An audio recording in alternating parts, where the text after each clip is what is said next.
सर्वेभ्यो नमो नमः। अद्य वयं समयः इति विषयम् आधृत्य किञ्चित् चर्चां कुर्मः। समयः,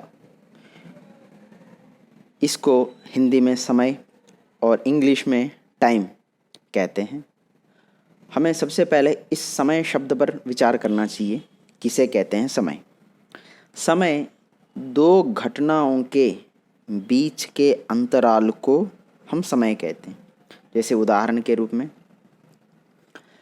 किसान सूर्योदय से सूर्य अस्त तक खेत में काम करता है, तो यहाँ पर जो सूर्य उदय और सूर्य अस्त के बीच का जो अंतराल है उसको समय कहते हैं।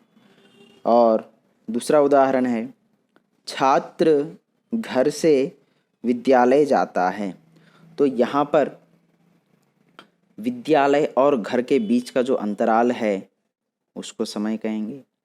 या मैं बनारस से मथुरा जाता हूँ, तो यहाँ पर बनारस और मथुरा के बीच का जो अंतराल है उसको समय कहेंगे। तो तात्पर्य यह हुआ, दो घटनाओं के बीच का जो अंतराल है उसको हम समय कहते हैं। अब इस समय को समझने का हमारे पास एकमात्र साधन है, वह है पृथ्वी, जिसके भ्रमण के कारण हम समय का ज्ञान कर पाते हैं। परंतु उसके माध्यम से प्रत्येक व्यक्ति और हर समय इसको समझना आसान नहीं है। तो इसलिए विद्वानों के द्वारा एक यंत्र का निर्माण किया गया और उसको हम कहते हैं घड़ी। इसको क्या कहते हैं? घड़ी कहते हैं, जिसके माध्यम से हम हमेशा, चाहे दिन हो रात हो, समय का ज्ञान हम प्राप्त करते हैं। तो जब हम इस घड़ी को देखते हैं, इस यंत्र को घड़ी, और संस्कृत में इसको कहते हैं घटी, इसमें 1 से लेकर 12 तक संख्याएं दी हुई हैं। तो हमें जब संस्कृत में समय को समझना है तो उनके मूल शब्द को यदि हम स्मरण कर लेते हैं तो समय को याद करना और समझना बहुत आसान होगा। तो इसलिए उनके मूल शब्दों पर ध्यान देते हैं। सबसे पहला शब्द है एक। एक को संस्कृत में कहते हैं एक, जो मूल शब्द मैं बता रहा हूँ। 2 को द्वि, 3 को त्रि, 4 को चतुर, 5 को पंच, 6 को षड, 7 को सप्त, 8 को अष्ट, 9 को नव, 10 को दश, 11 को एकादश, 12 को द्वादश। तो सर्वप्रथम हमें इन सभी शब्दों को हमें स्मरण करना है। इसके बाद इसके साथ साथ हमें इन 5 शब्दों को भी हमें याद करना पड़ेगा। जैसे वादनम शब्द है, वादनम को हम हिंदी में बजे और इंग्लिश में क्लॉक कहते हैं। और फिर पूर्ण का तात्पर्य यहाँ पर इससे है कि जब मिनट की सूचिका जब 0 या 60 पर पहुँचती है, ये 0 और 60 बिंदु एक ही है, तो पहुँचती है, तो तब हम साधारण पूर्ण समय का ज्ञान करते हैं। जैसे 1, 2, 3, 4, तो वही है यहाँ पर। फिर उसके बाद वही सूचिका, जो मिनट की सूचिका जो है, जब वह 15 पर पहुँचती है तो तब हम उसको सपाद शब्द से संबोधित करते हैं संस्कृत में। अब यहाँ पर सपाद शब्द का तात्पर्य है, पाद संस्कृत में कहते हैं भाग को, ठीक है जी। स माने सहित, साथ माने पाद के साथ, मतलब एक भाग के साथ है उसको सपाद। और सार्ध, स अर्थ, अर्थ माने आधा, स माने साथ, माने आधे के साथ जब 30 पर पहुंचती है वही सूचिका, तो हम उसको सार्ध कहते हैं। और पादोन, पादोन शब्द में पाद और ऊन, पाद शब्द का अर्थ भाग हमने पहले ही सुना था। और फिर ऊन माने कम, एक भाग कम है पूर्ण समय में, तो इसलिए उसको पादोन शब्द से संबोधित करते हैं। तो इन 17 शब्दों को आपने समझा तो समय समझने में बहुत आसानी होगी, याद करने में बहुत आसानी होगी। तो तो उससे पहले इन सभी शब्दों को आपने अच्छा सा कंठस्थ कर लेना है। तो अब हम पहुंचते हैं समय पर, क्योंकि हमने पहले ही सुना है कि एक को एक, दो को द्वि, तीन को त्रि, चार को चतुर। तो अब जब हम समय पर पहुंचते हैं तो 1 बजे जैसे हिंदी में बोलते हैं, तो एक का तो 1 बजे का शब्द हमने क्या याद किया? वादनम। तो दोनों मिलकर क्या हुआ? एक वादनम। और 2 के लिए द्वि था और बजे के लिए वादनम, द्विवादनम। इसी प्रकार 3 के लिए त्रिवादनम, 4 के लिए चतुर्वादनम, 5 के लिए पंचवादनम, 6 के लिए षड्वादनम, 7 के लिए सप्तवादनम, 8 के लिए अष्टवादनम, 9 के लिए नववादनम, 10 के लिए दशवादनम, 11 बजे के लिए एकादश वादनम, 12 बजे के लिए द्वादश वादनम। तो ये हुआ पूर्ण समय, अर्थात तो बजे के लिए वादनम आपने हमेशा संबोधित करना है और बाकी जो 1 से लेकर 12 है वो आपने याद कर ही लिया है। तो दोनों मिलकर तो समय का पूर्ण ज्ञान हो पाएगा। तो अब इसी प्रकार जब सूचिका जब 15 पर पहुंचती है तो हम जैसे हिंदी में कहते हैं 1:15, तो सवा जो 15 पर पहुंचा था उसको संस्कृत में क्या कहा हमने? सपाद। तो सपाद 1 वादनम। और 2:15 को सपाद द्विवादनम, 3:15 सपाद त्रिवादनम, 4:15 सपाद चतुर्वादनम, 5:15 सपाद पंचवादनम, 6:15 सपाद षड्वादनम, 7:15 सपाद सप्तवादनम, 8:15 सपाद अष्टवादनम, 9:15 सपाद नववादनम, 10:15 सपाद दशवादनम, 11:15 सपाद एकादशवादनम, 12:15 सपाद द्वादशवादनम। अब इसके बाद जब हम 15 से आगे बढ़ते हैं तो आता है 30।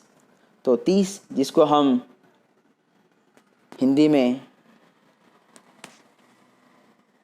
साढ़े शब्द से संबोधित करते हैं, परंतु प्रथम माने 1.5 में साढ़े शब्द का प्रयोग नहीं करते हैं, तो उसको 1.5 को कहते हैं सार्ध एकवादनम और 2.5 को कहते हैं सार्ध द्विवादनम। फिर इसके बाद 3:30 को कहते हैं सार्ध त्रिवादनम, 4:30 को सार्ध चतुर्वादनम, 5:30 को सार्ध पंचवादनम, 6:30 को सार्ध षड्वादनम, 7:30 को सार्ध सप्तवादनम, 8:30 को सार्ध अष्टवादनम, 9:30 को सार्ध नववादनम, 10:30 को सार्ध दशवादनम, 11:30 को सार्ध एकादशवादनम, 12:30 को सार्ध द्वादशवादनम। फिर इससे आगे बढ़ते हैं तो आता है 45। तो 45 को हम कहते हैं पादोन संस्कृत में, और हिंदी में उसी को पौने। जैसे 1:45 माने 1:45 को हम क्या कहते हैं? 1:45। तो इसीलिए पादोन द्विवादनम, क्योंकि 2 बजे को क्या कहते हैं? द्विवादनम। तो इसलिए 1:45 पादोन द्विवादनम। अब फिर यहाँ पर 2:45 2:45 को कहते हैं, तो इसलिए पादोन त्रिवादनम। 3:45 माने 4:45 पादोन चतुर्वादनम। 4:45 माने 4:45 तो पादोन पंचवादनम। इसी प्रकार 6:45 पादोन षड्वादनम, 7:45 पादोन सप्तवादनम, 8:45 पादोन अष्टवादनम, 9:15 पादोन नववादनम, 10:15 पादोन दशवादनम, 11:15 पादोन एकादशवादनम, 12:15 पादोन द्वादशवादनम। और 1:15 क्योंकि 12:45 को हम कहते हैं 1:15, तो इसलिए पादोन एकवादनम।